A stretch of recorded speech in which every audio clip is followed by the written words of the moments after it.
alegria e satisfação que cumprimentamos os nossos amigos e irmãos do portal Escola Dominical com a gloriosa paz de nosso Senhor e Salvador Jesus Cristo.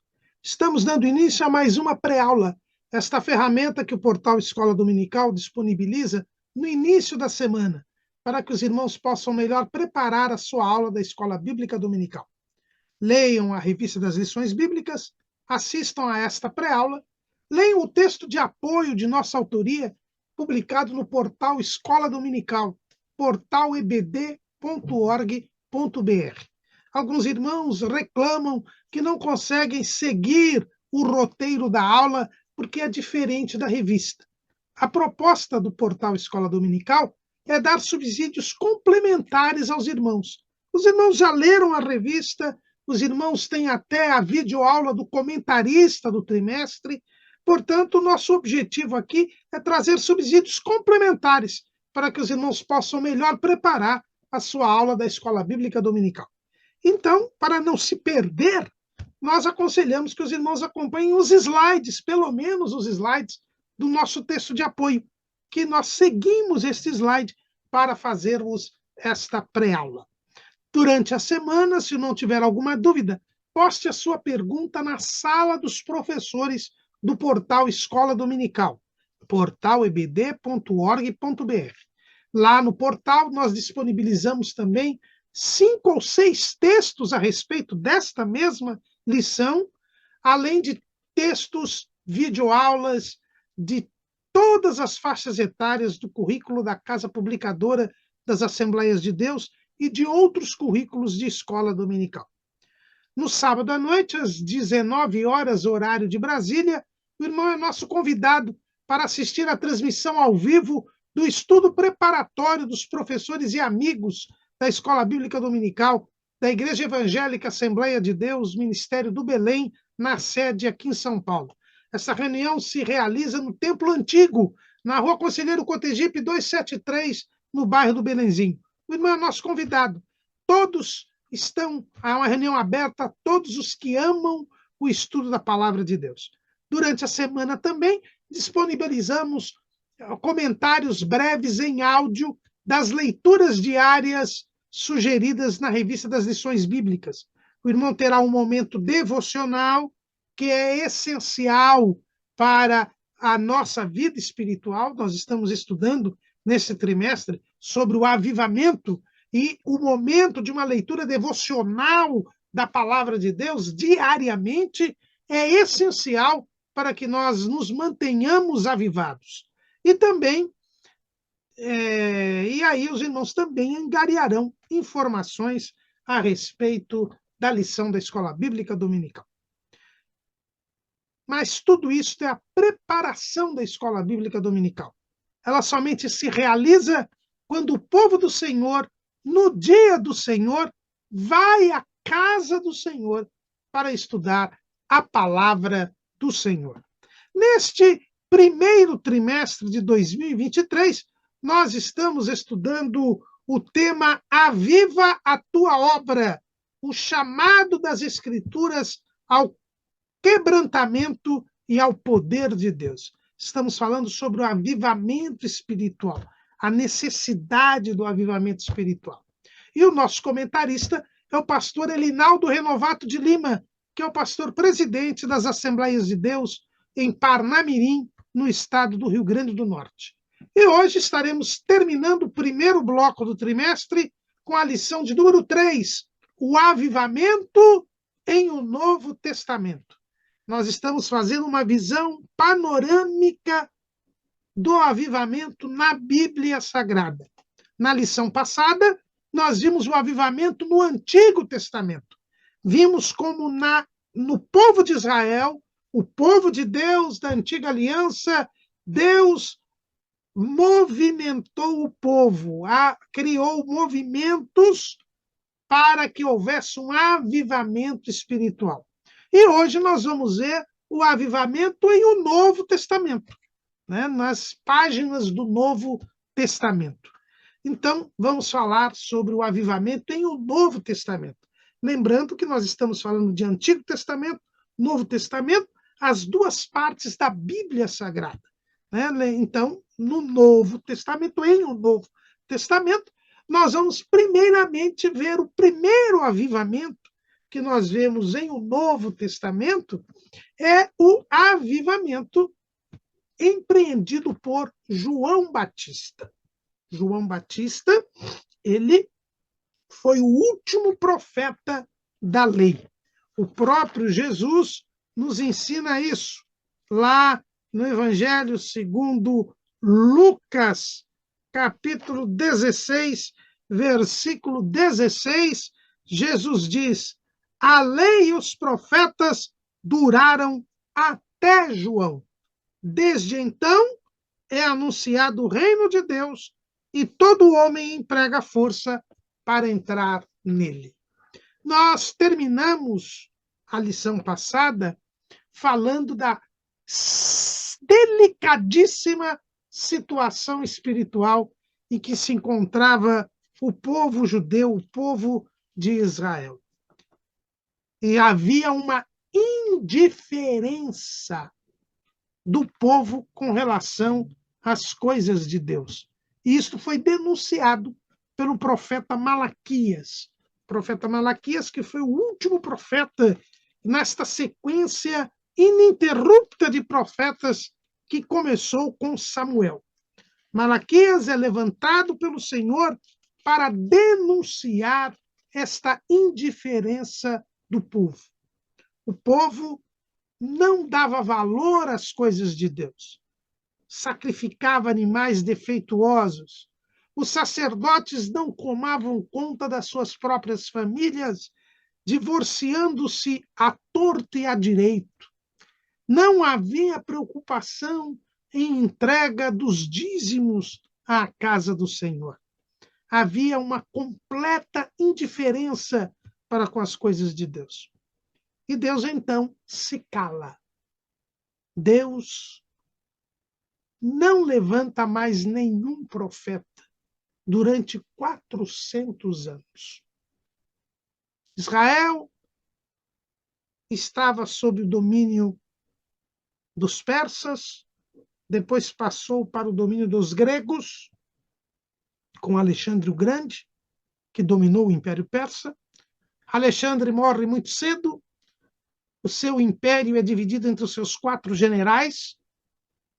Nós temos, então, o povo judeu ficando sob o governo do rei do Egito, né? Ptolomeu, que será o general de Alexandre que vai reinar no Egito e coloca a sua capital em Alexandria, uma cidade justamente fundada por Alexandre.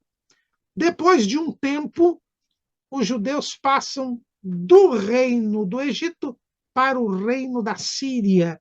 Na Síria, o general de Alexandre, Seleuco, havia também estabelecido um reino e o comando, o domínio, sai das mãos dos Ptolomeus para ir às mãos dos Seleucidas.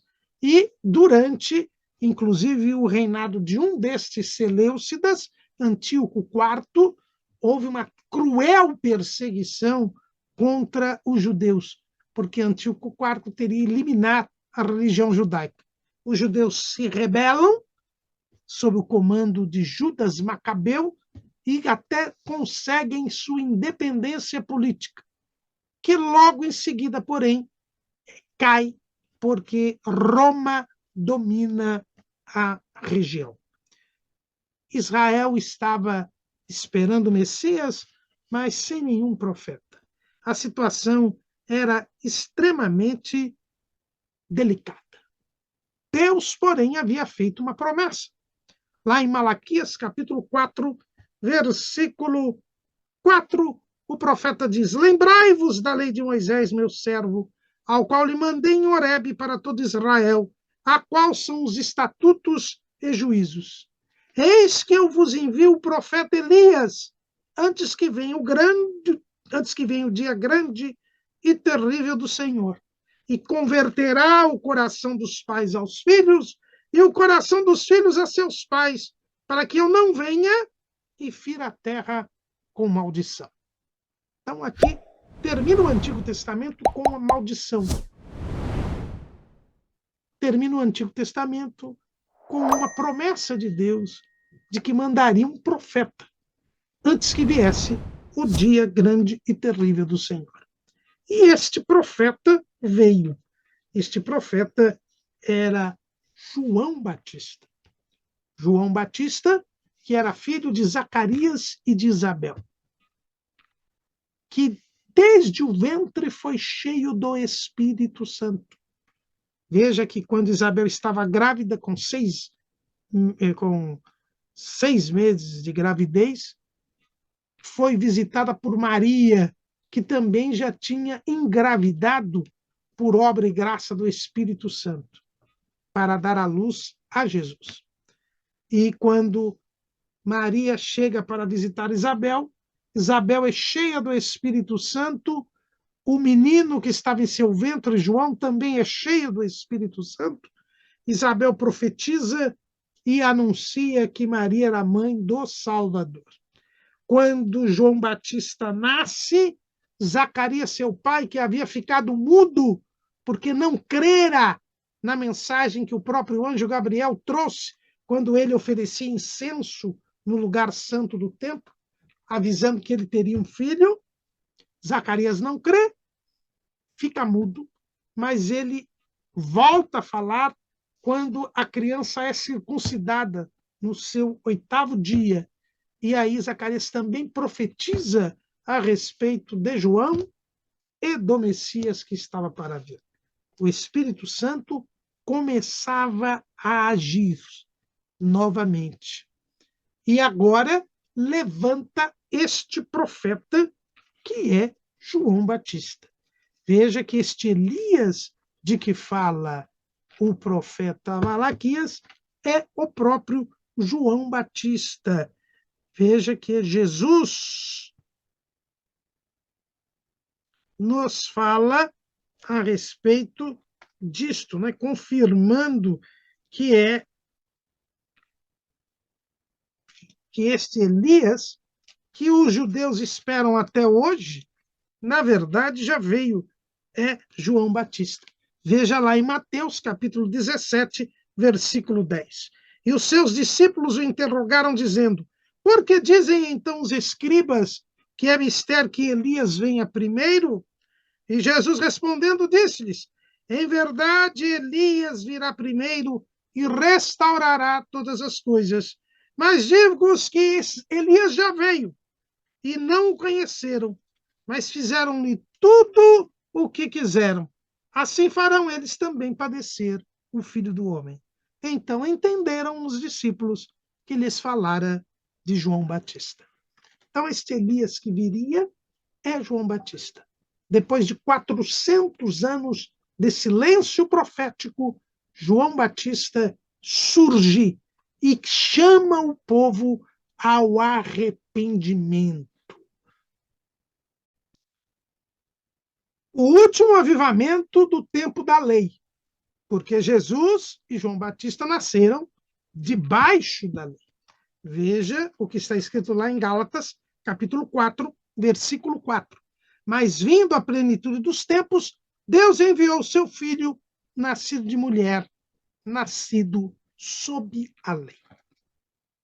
É por isso que Jesus cumpriu a lei. Ele precisava cumprir a lei para, com a sua morte, pôr fim à lei. A dispensação da lei, ela só termina com a morte de nosso Senhor e Salvador Jesus Cristo, que foi o juízo que põe fim à dispensação da lei. João Batista, então, assim como nos demais avivamentos do tempo da lei, é o profeta que chama o povo ao arrependimento. E ele brada que o povo deva se converter. Veja que a sua missão era essa, era trazer a conversão do povo de Israel. Como diz o profeta Malaquias, e converterá o coração dos pais aos filhos e o coração dos filhos a seus pais, para que eu não venha e fira a terra com maldição.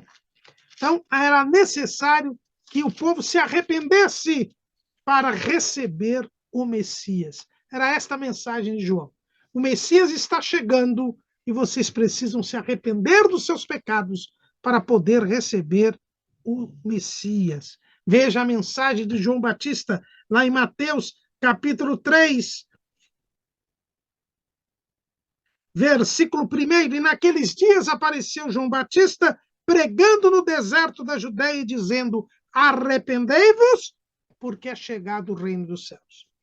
E João Batista traz uma novidade para que o povo confirmasse o seu arrependimento. Deveria batizar-se. Vejam, irmãos, que até então não havia batismo. Até então o que havia era purificação, o banho de purificação, né, nos vários cerimoniais da lei de purificação. Quando a pessoa era imunda, porque havia tocado um corpo morto, porque tinha uma hemorragia, ou todos os motivos pelos quais a pessoa ficava imunda, ela deveria se lavar para poder voltar ao convívio com as demais pessoas. Esta lavagem era purificadora. Com o tempo, se teve o costume de, quando um gentio se convertia ao judaísmo, como os gentios eram considerados imundos, eles então se purificavam num tanque, né, chamado mikvah, e eles então se purificavam ali nesses tanques, que eram os tanques de purificação, para poder então passar a frequentar a sinagoga, se fosse homem, ser circuncidado e então se tornar um judeu. E dentro desta linha, João Batista traz uma inovação. Vocês precisam se purificar, mesmo sendo judeus, porque a purificação não tem a ver com a etnia, com a descendência biológica, mas sim com a obediência a Deus. O próprio João Batista disse lá no capítulo 3, versículo 7 de Mateus: e vendo ele muitos dos fariseus e dos saduceus que vinham ao seu batismo, dizia-lhes: raça de víboras, quem vos ensinou a fugir da ira futura? Produzi, pois, frutos dignos de arrependimento, e não presumais de vós mesmo, dizendo: temos por pai a Abraão, porque eu vos digo que mesmo destas pedras Deus pode suscitar filhos a Abraão. Então, João Batista diz: vocês precisam se arrepender dos seus pecados, se batizar para admitir que são imundos diante de Deus, porque são pecadores, confessar, se arrepender dos seus pecados, só então vocês poderão receber o Messias que está para chegar. Depois de mim virá o Messias. E ainda João Batista diz que o Messias não batizaria com água, mas batizaria com o Espírito Santo e com fogo. Então ele até anuncia a plenitude do Espírito Santo, o revestimento de poder, como uma característica que viria de Jesus.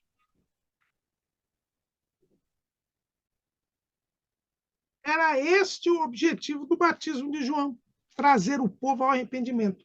Então veja que Deus levanta um profeta e o povo atende ao profeta, se arrepende dos seus pecados e fica em condições de receber a Jesus. Então esse é o primeiro avivamento que surge em um Novo Testamento. O povo se preparando para receber o Messias. Era este o objetivo do batismo de João, como nos mostra o apóstolo Paulo, lá em Atos, capítulo 19, versículo 4.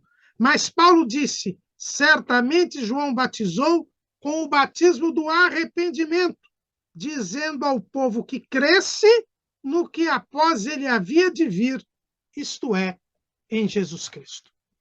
E assim começa esse primeiro, e assim nós temos este primeiro avivamento do Novo Testamento.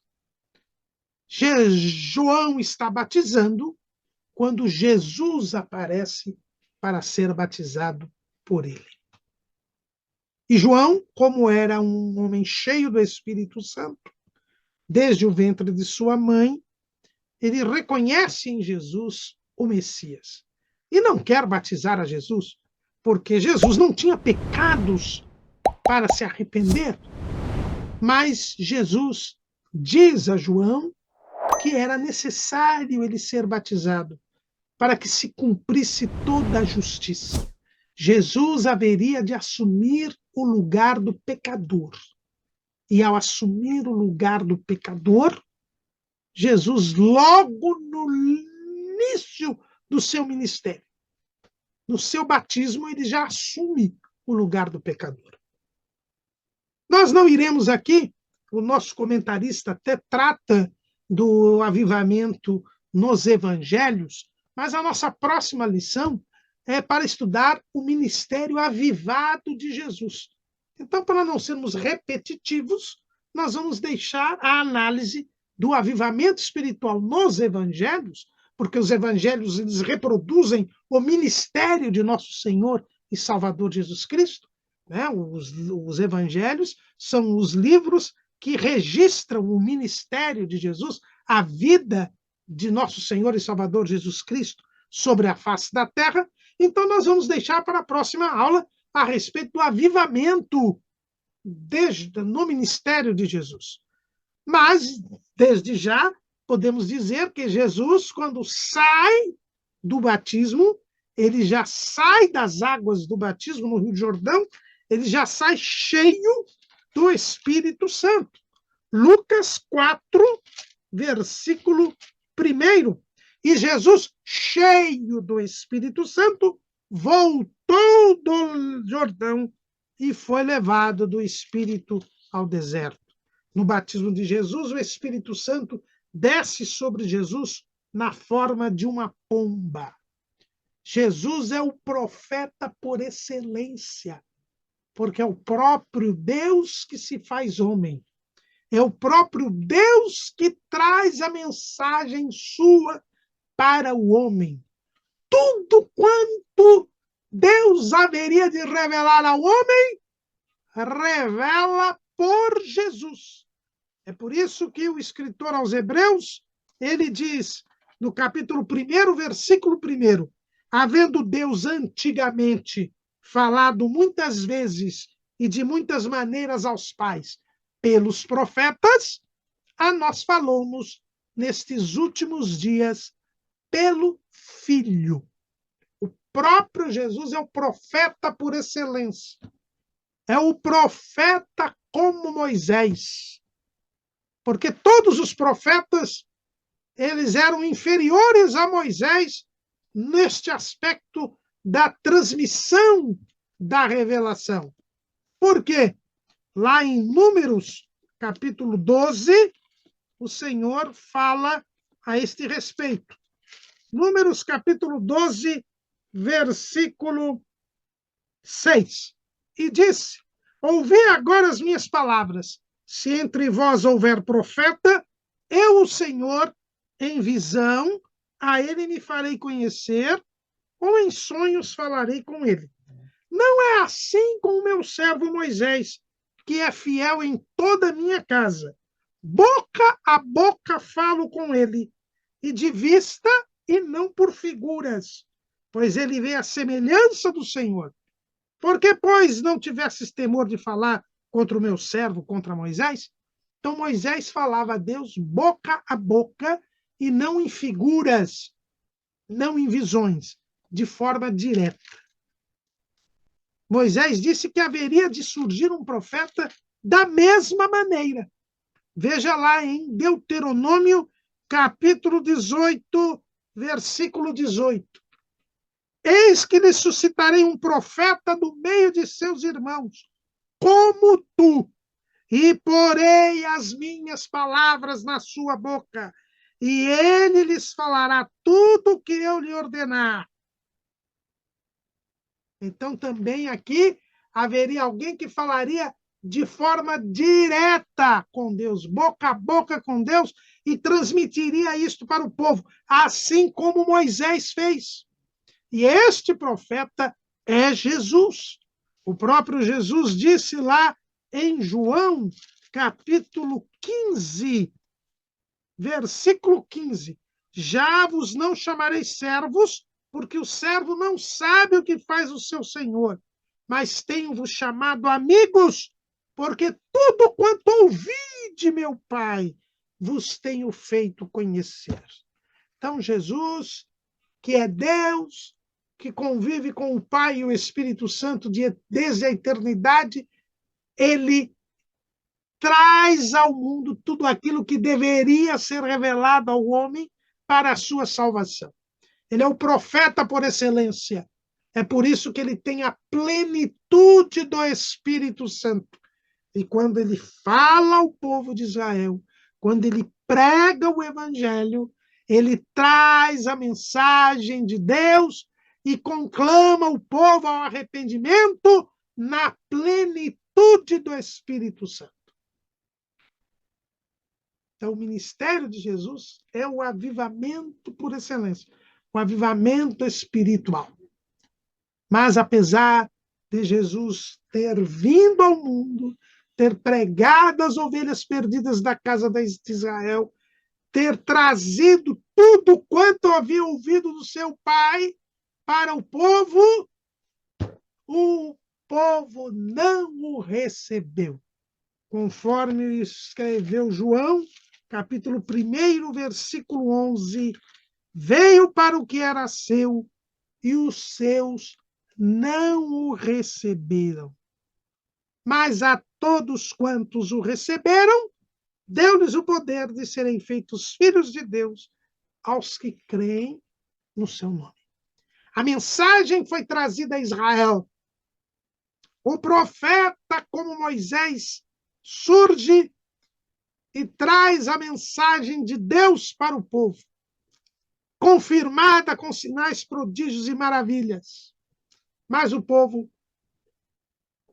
não o recebeu. E Jesus morre em nosso lugar. Paga o preço dos pecados. E diante da rejeição de Israel, abre-se a oportunidade para os gentios se salvarem. O próprio apóstolo Paulo disse isso para os judeus de Roma. Veja lá em Atos, capítulo 28, versículo 25. E como ficaram entre si discordes e se despediram, dizendo Paulo esta palavra: bem falou o Espírito Santo a nossos pais pelo profeta Isaías, dizendo: vai a este povo e dize: de ouvido ouvireis e de maneira nenhuma entendereis, e vendo vereis e de maneira nenhuma percebereis, porquanto o coração deste povo está endurecido, e com os ouvidos ouviram pesadamente, e fecharam os olhos, para que nunca com os olhos vejam, nem com os ouvidos ouçam, nem do coração entendam, e se convertam, e eu os cure. Seja-vos, pois, notório que esta salvação de Deus é enviada aos gentios, e eles a ouvirão. Surge, então, aqui o grande mistério de Deus, que era a igreja. Este povo que seria formado de judeus e de gentios, e que pelo sangue de Cristo formaria um povo em comunhão com Deus. O povo salvo, o povo que teria os seus pecados perdoados, o povo que moraria para sempre com o Senhor no céu. Aqui nós temos, com a morte de Jesus e sua ressurreição, o fim da lei e o começo de uma nova dispensação, a dispensação da graça, a dispensação do Espírito Santo. E agora a situação se modifica. O avivamento não é feito mais pelo profeta.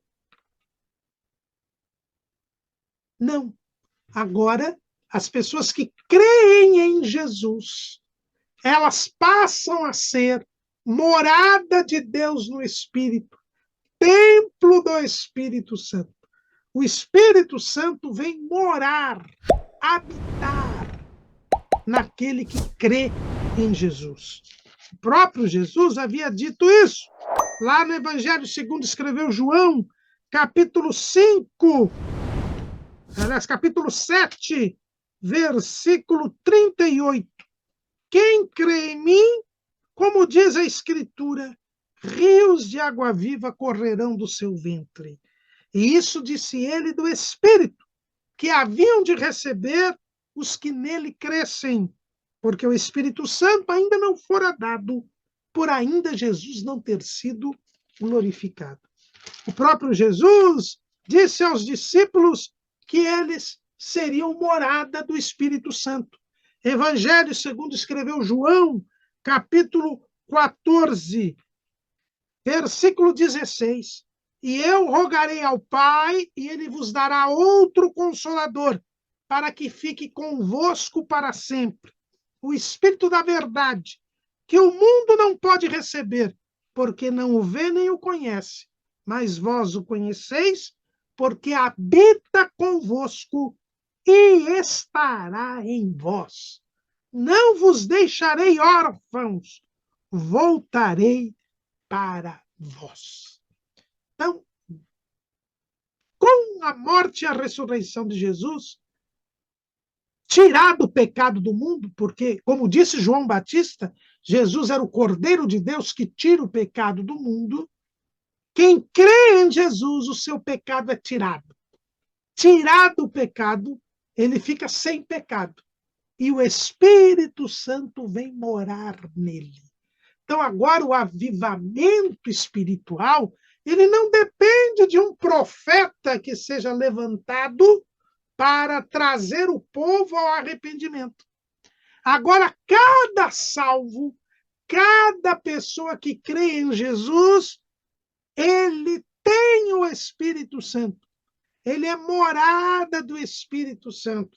O Espírito Santo vem habitar com ele e estar nele. E agora o Espírito Santo, ele age em cada um dos membros da igreja, em cada um dos salvos. A igreja tem o Espírito Santo.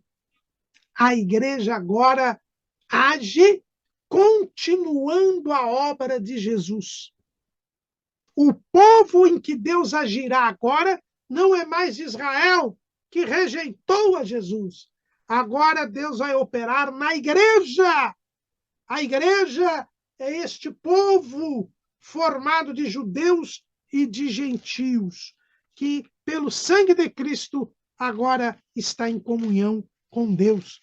É o que Paulo explica lá em Efésios, né?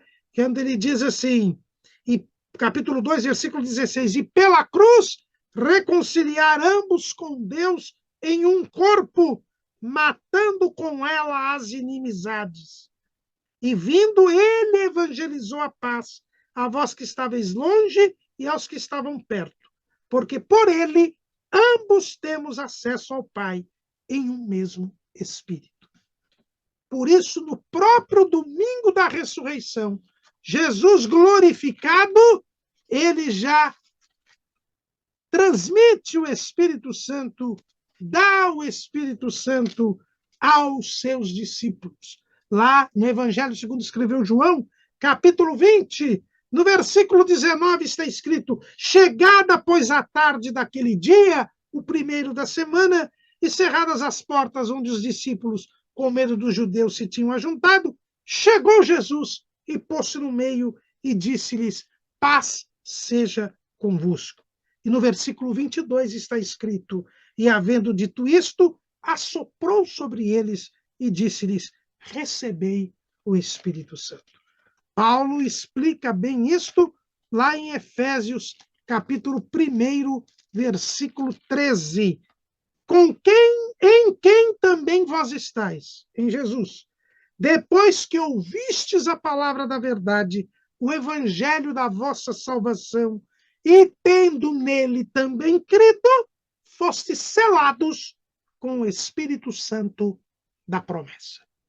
Então, os discípulos, no domingo da ressurreição, receberam o Espírito Santo, porque Jesus já havia ressuscitado, já estava glorificado. e agora o Espírito Santo fez morada nos discípulos. Eles tinham vida, mas ainda não tinham vida abundante. E Jesus foi bem claro. A igreja, ela para agir, para continuar a obra de Jesus, Jesus, no seu batismo por João Batista, ele foi cheio do Espírito Santo. A igreja, corpo de Cristo, para continuar a obra de Jesus, porque Jesus chamou a igreja para pregar o evangelho a toda criatura por todo o mundo e para ensinar os discípulos as coisas que ele havia mandado. Ele então manda que os discípulos aguardassem o revestimento de poder. O avivamento é uma necessidade para cada um de nós, para que nós possamos cumprir a ordem de Jesus, que é prosseguir o seu trabalho de salvação das almas. Jesus foi bem claro aos discípulos. Lucas 24 e 44. E eis que sobre vós envio a promessa de meu Pai. Ficai, porém, na cidade de Jerusalém, até que do alto sejais revestidos de poder. Nós temos aqui, então, no livro de Atos dos Apóstolos, que fala do início da história da igreja, bem patente que o avivamento espiritual depende da plenitude do Espírito Santo, do revestimento de poder. Jesus, antes de subir aos céus, ele repete isto que tinha dito aos discípulos no cenáculo.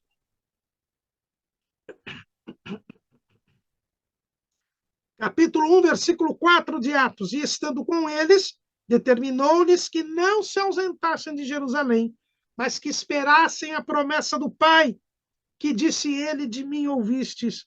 Porque, na verdade, João batizou com água, mas vós sereis batizados com o Espírito Santo não muito depois destes dias. E no versículo 8, ele ainda diz: mas recebereis a virtude do Espírito Santo que há de vir sobre vós, e ser-me-eis testemunhas, tanto em Jerusalém como em toda a Judéia e Samaria, e até aos confins da terra.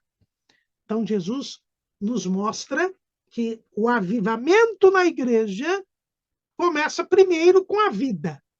Nós somos perdoados e o Espírito Santo vem morar em nós. Mas o Espírito Santo não pode apenas morar em nós. É preciso que tenhamos vida abundante. Lembrem-se da primeira lição desse trimestre. Avivamento é vida abundante, tornar mais vivo. Avivamento é renovação espiritual. Avivamento é nitidez espiritual. Avivamento é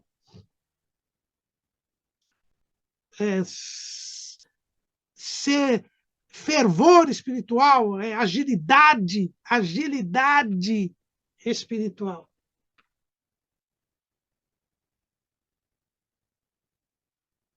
Para que tenhamos vida abundante, para que tenhamos agilidade espiritual, é necessário que haja o revestimento de poder, o batismo com o Espírito Santo. E foi isto que aconteceu no dia de Pentecostes. No dia de Pentecostes, nós temos os discípulos sendo revestidos de poder. Capítulo 2, versículo 4. E todos foram cheios do Espírito Santo e começaram a falar em outras línguas, conforme o Espírito Santo lhes concedia que falassem. Então, nós vemos no livro de Atos a necessidade do avivamento espiritual. Já no primórdio da história da igreja, Jesus sobe aos céus e já diz, vocês precisam ser revestidos de poder. E eles só começam a evangelizar quando são cheios do Espírito Santo. Pedro e os apóstolos pregam no dia de Pentecostes e quase 3.000 almas se rendem aos pés do Senhor. E aí nós vemos que o objetivo do avivamento é a conversão. É a conversão. E aqui, então, nós vemos como é a dinâmica do avivamento na nova aliança, na dispensação da graça.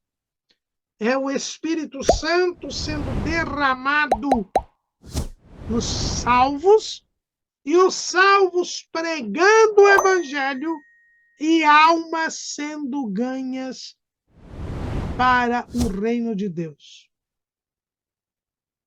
E a partir do momento que elas creem em Jesus, elas passam a ter uma vida espiritual crescente, porque veja que em seguida a conversão destas pessoas que se batizam em nome do Pai, do Filho e do Espírito Santo, eles permanecem em quê?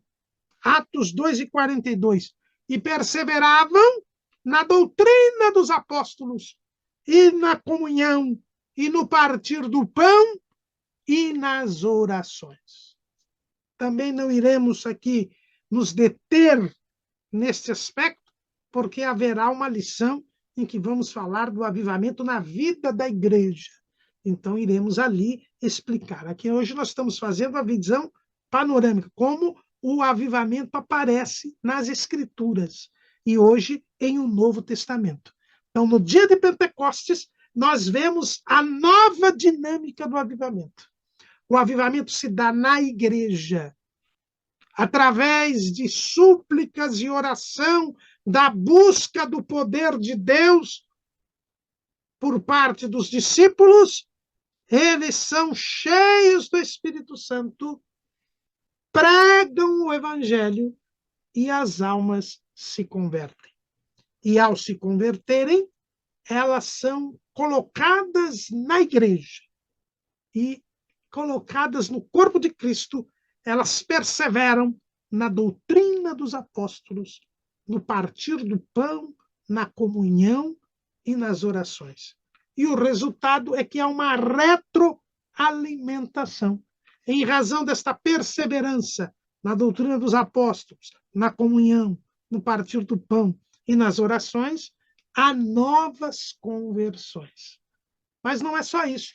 O batismo com o Espírito Santo é a porta de entrada para a distribuição dos dons espirituais. E a distribuição dos dons espirituais tem por objetivo a exortação, a consolação e a edificação da igreja, reforçando esta vida abundante. E é o que nós vemos em Atos, no capítulo 3.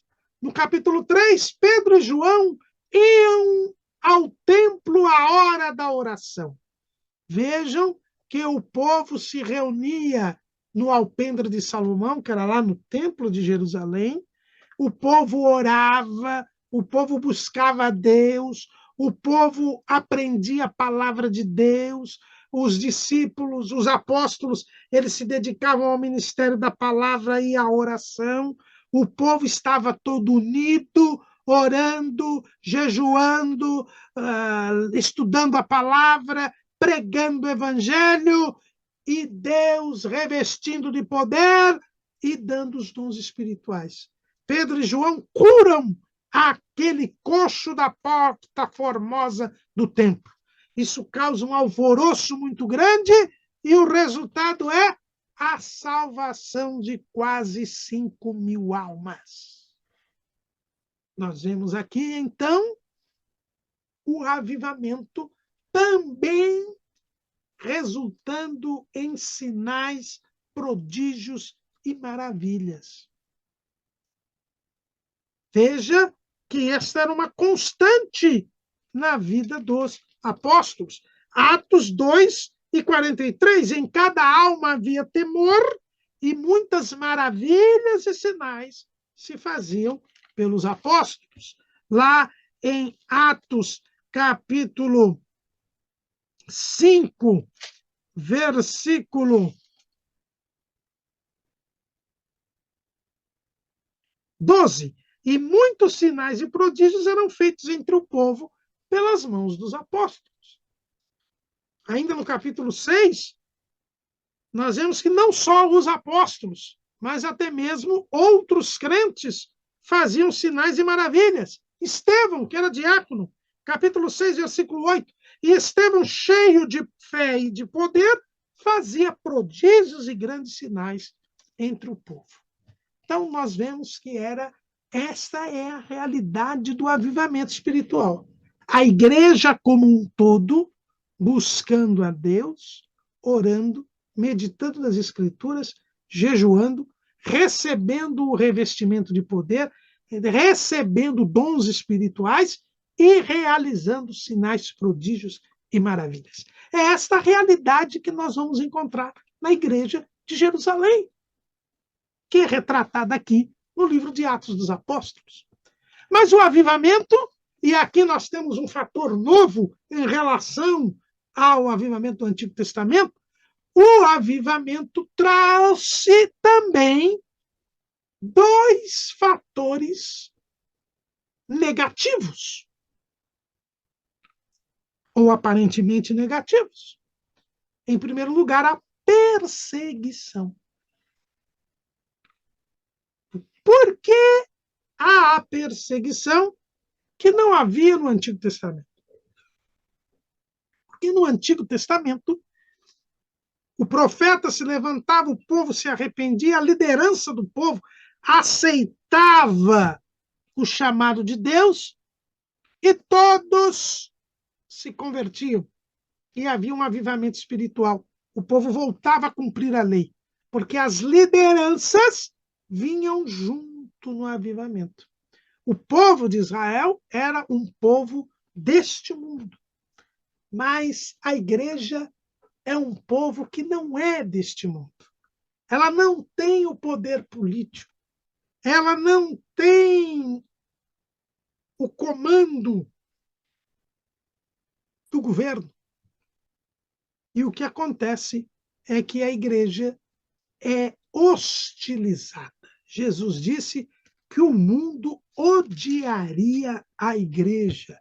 João, capítulo 15, versículo 20. Lembrai-vos da palavra que vos disse, não é o servo maior do que o seu senhor.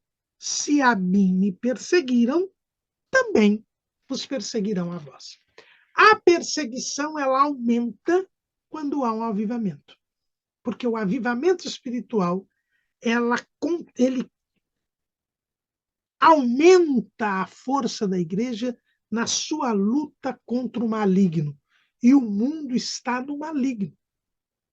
Então, o mundo que odeia a igreja, ele reage a esta ação do Espírito Santo que intensifica a obra da igreja. E é por isso que o avivamento é sempre acompanhado de uma perseguição. Jesus, ao anunciar a igreja, disse: edificarei a minha igreja e as portas do inferno não prevalecerão contra ela. Jesus já linkou a igreja com a perseguição. Prometeu a vitória da igreja, mas também já disse que a igreja seria perseguida. As portas do inferno se levantariam contra a igreja, embora não fossem prevalecer contra ela. E nós já vemos no livro de Atos dos Apóstolos e nas epístolas, né, porque estamos falando da história da igreja, ao longo da narrativa de Atos, nós vamos ter também as epístolas, principalmente as paulinas, né, a maior parte das paulinas, se desenvolvendo ao longo do livro, da narrativa do livro de Atos. E nós vamos encontrar a perseguição sempre presente. Sempre presente. Depois desta cura do coxo da Porta Formosa, os apóstolos são presos, são levados à frente do Sinédrio, são açoitados. E quando saem e são soltos, eles vão orar com a igreja. E há uma nova demonstração do poder de Deus. Lá em Atos, no capítulo 4, e versículo 31, e tendo eles orado, moveu-se o lugar em que estavam reunidos, e todos foram cheios do Espírito Santo e anunciavam com ousadia a palavra de Deus. O problema é que a perseguição, que é este primeiro fator aparentemente negativo, ele é aparentemente negativo, porque diante da perseguição, o povo busca mais a Deus e o resultado é mais poder de Deus. Vejam aqui que aqueles que não tinham sido batizados com o Espírito Santo foram batizados com o Espírito Santo nesta ocasião. E ainda o lugar onde eles estavam se moveu. Houve uma manifestação do poder de Deus, como reação à própria perseguição. O importante é que na perseguição nós confiemos em Deus, que disse que as portas do inferno não prevaleceriam contra a igreja. E continuemos em oração, em busca do poder de Deus. E Deus irá responder com mais poder. Deus irá responder com mais salvação de almas. É isto que nós precisamos entender. E vivemos um tempo, principalmente no nosso país, em que devemos reagir à perseguição com oração, com busca do poder de Deus, para ganharmos almas para o reino do Senhor, para calarmos estes materialistas ateus que querem calar a igreja, mas não conseguirão, porque Jesus está às portas. E enquanto ele não nos leva, nós ganharemos almas para o Senhor. E o poder de Deus prevalecerá sobre os ditadores que estão sobre nós. Prosseguindo, nós vemos que o outro fator aparentemente negativo que surge na igreja quando há um avivamento são as heresias, os falsos ensinos, as más condutas. Veja que logo no capítulo 5 de Atos, nós encontramos Ananias e Safira querendo mentir ao Espírito Santo. Mas no ambiente de avivamento, as mentiras, as falsidades, elas são reveladas pelo Espírito Santo. Ananias e Safira foram desmascarados pelo Espírito Santo. E o resultado disso foi que houve mais temor na igreja. Veja lá Atos capítulo 5, versículo 11. E houve um grande temor em toda a igreja e em todos os que ouviram estas coisas. Há necessidade das falsidades serem reveladas, há necessidade de falsos ensinos estarem na igreja. Por quê? O apóstolo Paulo nos diz, lá em 1 aos Coríntios, capítulo 11, versículo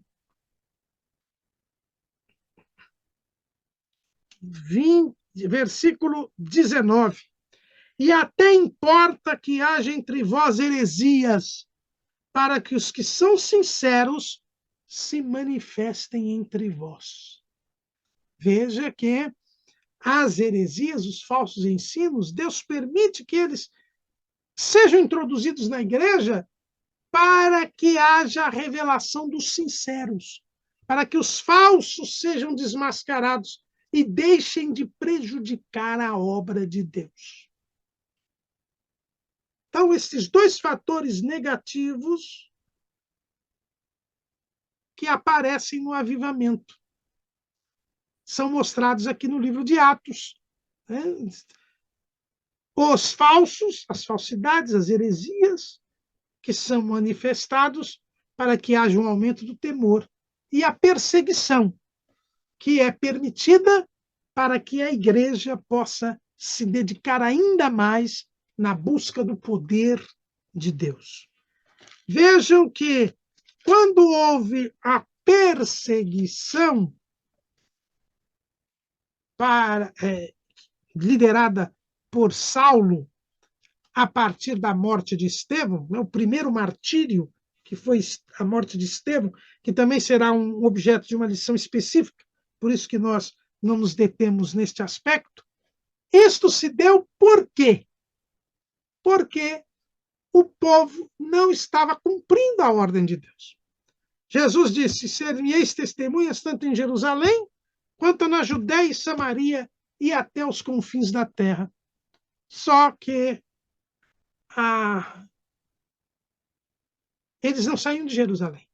Eles cumpriam muito bem em Jerusalém a ordem de Jesus. São seus próprios inimigos quem falam. Atos, capítulo 5, versículo 28. Não vos admoestamos nós expressamente que não ensinasseis nesse nome? E eis que enchestes Jerusalém dessa vossa doutrina e quereis lançar sobre nós o sangue desse homem. Eles pregavam toda Jerusalém, mas não saíam de Jerusalém. E Jesus disse que tinha que ir até os confins da terra. Foi por isso que Deus permitiu também a perseguição. E aí os crentes saíram na marra de Jerusalém. Atos capítulo 8. E também Saulo consentiu na morte dele. E fez-se naquele dia uma grande perseguição contra a igreja que estava em Jerusalém. E todos foram dispersos pelas terras da Judeia e da Samaria, exceto os apóstolos. E o versículo 4 diz: mas os que andavam dispersos iam por toda parte anunciando a palavra. Era uma igreja avivada. Uma igreja avivada, ela tem amor pelas almas e ela prega o evangelho. O avivamento tem esse objetivo, pregar o evangelho. Nós também não iremos nos dedicar muito a isso, porque também haverá uma lição sobre o avivamento e a missão da igreja. Mas veja, irmãos, que quando os crentes saíram, perderam casa, perderam bens, perderam trabalho, perderam a moradia, mas eles não tinham perdido o amor a Deus, a salvação, e eles tinham o Espírito Santo neles, e eles saíram anunciando a palavra. Lá em Atos, capítulo 11, versículo 19, é dito assim: os que foram dispersos pela perseguição que sucedeu por causa de Estevão, caminharam até a Fenícia, Chipre e Antioquia, não anunciando a ninguém a palavra, senão somente aos judeus. E havia entre eles alguns varões de Chipre e de Cirene, os quais, entrando em Antioquia, falaram aos gregos, anunciando o Senhor Jesus. E a mão do Senhor era com eles, e grande número creu e se converteu ao Senhor. Surgia aqui a primeira igreja gentílica, que é a igreja de Antioquia. Não havia como se segurar o amor destas pessoas pelas almas, porque elas estavam cheias do Espírito Santo. E a plenitude do Espírito Santo tem como objetivo a salvação das almas. Nós não somos batizados com o Espírito Santo, nós não recebemos dons espirituais para nosso autoenlevo, para nossa exaltação, não, mas é para ganhar almas para o Senhor Jesus. Esta é a tarefa da igreja. O avivamento visa a conversão das almas. E o evangelho se propaga, chega a Antioquia. O próprio Saulo, que perseguia a igreja, se converte e passa também a pregar o evangelho. E em Antioquia nós vamos ver esta igreja gentílica também tendo avivamento. Agora, aqui nós temos algo interessante. Na igreja de Antioquia foi necessário o discipulado, o ensino da palavra. Por quê? Porque os judeus conheciam as promessas messiânicas. Os judeus tinham acesso às escrituras desde a mais tenra idade nas sinagogas, mas os gentios não. Eles não conheciam as promessas messiânicas, eles não conheciam as escrituras. E por isso Barnabé, que é mandado pelos apóstolos para Antioquia, ele vendo esta necessidade, porque só há avivamento quando há perseverança na doutrina dos apóstolos, no partir do pão, na comunhão e nas orações. E então ele traz Paulo, que estava lá na sua cidade natal, em Tarso, e eles, durante todo um ano, ensinam os antioquitas a palavra de Deus. E em Antioquia, pela primeira vez, os crentes são chamados cristãos. Com o aprendizado da palavra, eles passam a viver como Jesus, a ser parecido com Cristo, a ser um pequeno Cristo. E esta igreja, ela recebe os dons ministeriais, os dons espirituais, e o seu amor a Jesus chega ao ponto deles mandarem Barnabé e Paulo para pregar o evangelho aos gentios. Era uma igreja avivada. Atos capítulo 13, versículo 1. Na igreja que estava em Antioquia, havia alguns profetas e doutores, a saber, Barnabé e Simeão, chamado Níger e Lúcio Cirineu, e Manaém, que fora criado com Herodes, o tetrarca, e Saulo. E servindo eles ao Senhor e jejuando, disse o Espírito Santo: apartai-me a Barnabé e a Saulo para a obra que os tenho chamado. Então, jejuando e orando, e pondo sobre ele as mãos, os despediram. Uma igreja avivada. Por quê? Porque vivia no estudo da palavra, tinha doutores entre eles. Vivia na dispensação do Espírito, havia profetas entre eles. E viviam em oração e jejum, a ponto do próprio Espírito Santo separar obreiros naquela igreja. Era assim que viviam também as igrejas que tinham sido abertas, né, na Judéia, na Galileia e na Samaria. Veja lá em Atos, capítulo 9, versículo 31. Assim, pois, as igrejas em toda a Judéia e Galileia e Samaria tinham paz e eram edificadas e se multiplicavam, andando no temor do Senhor e na consolação do Espírito Santo. Todas as igrejas eram avivadas, por quê? Porque perseveravam na doutrina dos apóstolos, no partir do pão, na comunhão e nas orações. Eram igrejas que praticavam o jejum, a oração, a busca dos dons espirituais, a busca do batismo com o Espírito Santo, que preservavam a santidade,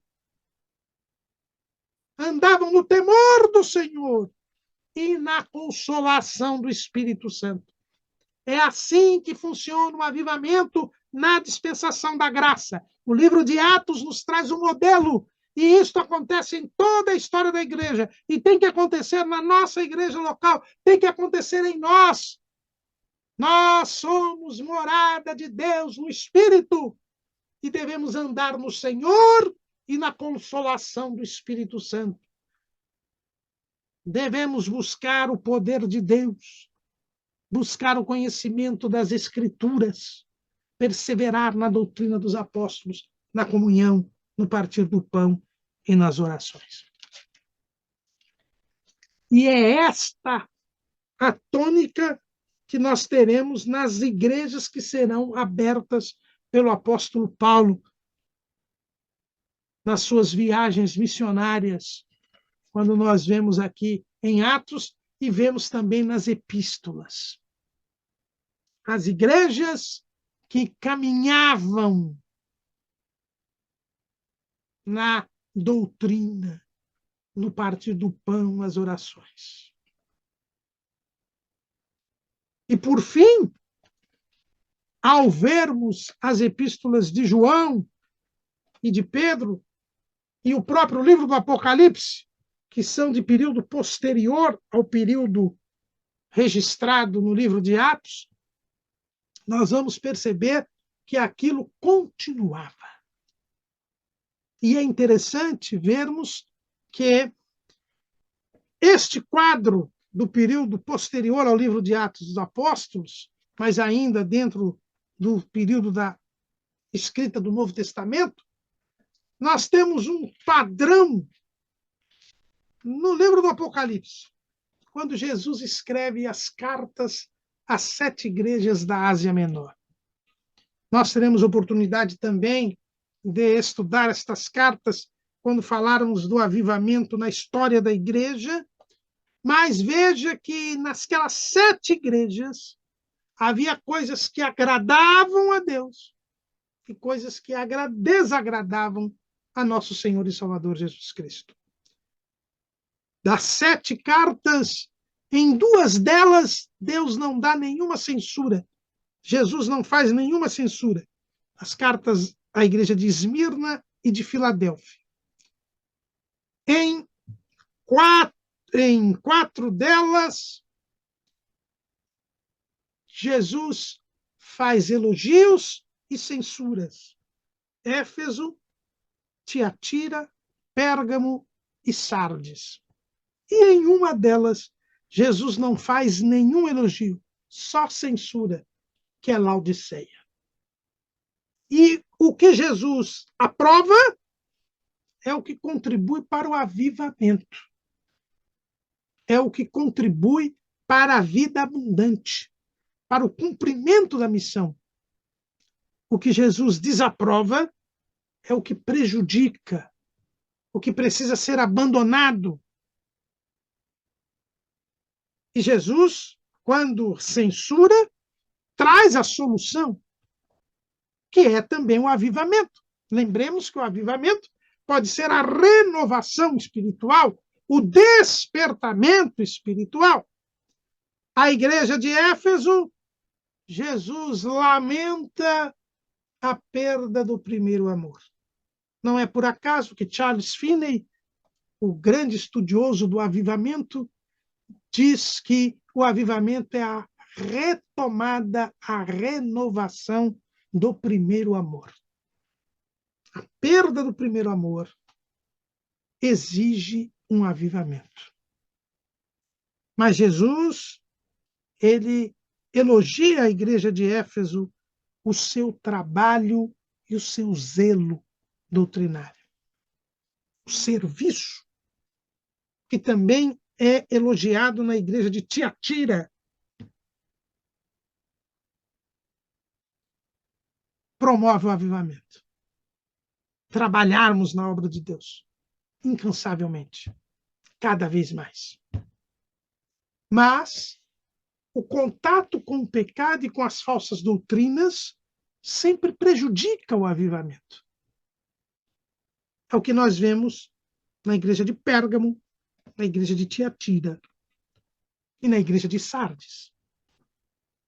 E o que nós vemos já quando há o comprometimento com o mundo, com o pecado, aí Jesus abomina a ponto de querer vomitar, que é o que acontece na igreja de Laodiceia. A santidade é exaltada e a fidelidade é o que vemos na igreja de Esmirna e na igreja de Sardes. O trabalho evangelístico e a obediência à palavra é o que nós vemos na igreja de Filadélfia. São estes fatores. E em todas as igrejas, Jesus diz: quem tem ouvidos, ouça o que o Espírito diz às igrejas. É o Espírito Santo que veio por ordem do Pai e do Filho, que veio nos lembrar das coisas que Jesus nos tinha mandado. É ele quem promove o avivamento. Agora não há um profeta. Agora é o próprio Espírito Santo que habita em cada um de nós.